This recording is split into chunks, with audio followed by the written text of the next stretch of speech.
Matt Gaetz may be the only Republican that is actually putting forth legislation to stop Jack Smith, but nobody has gone crazier about his target letter to Donald Trump than Marjorie Taylor Greene, who in my opinion was already kind of on the cusp, right?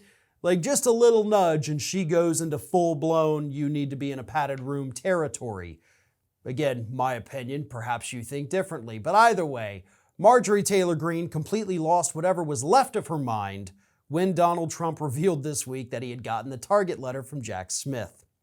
She attacked Jack Smith not only, in her words, for being a lousy attorney, but also for, well, let me just read it. She said on Twitter, quote, "Jack Smith is a lousy attorney. His career is filled with missed trials, overturned cases, and judicial rebukes." Put a pin in that, get to more of that in a moment. Then she continued, "He only targets Republicans because he's a weak little bitch for the Democrats."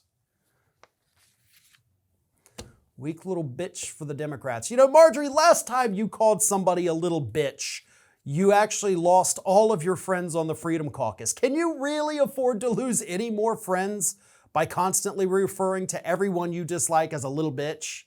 Also, is that the only insult you have?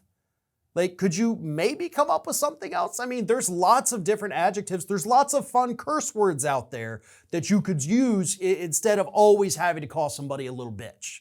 So, you know, point of advice there, differentiate your vocabulary a little bit. It'll be far more powerful in the future.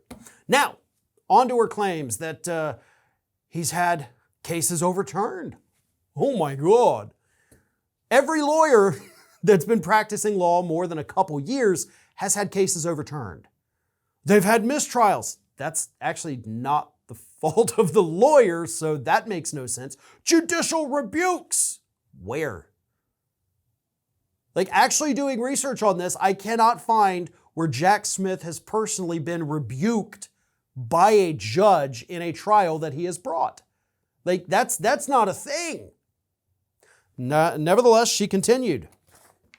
Jack Smith has weaponized the federal government against President Trump in a complete lie about January 6th to cover up the crimes of Joe and Hunter Biden and their entire criminal family.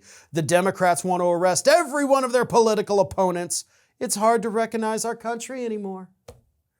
Then, of course, later that evening, she went on Fox News, made the same claim. She goes, I mean, look at Jack Smith. He's such a lousy attorney. He's got overturned cases, mistrials, and judicial rebukes, and he has his targets set on President Trump. And it's all to basically change the 2024 election.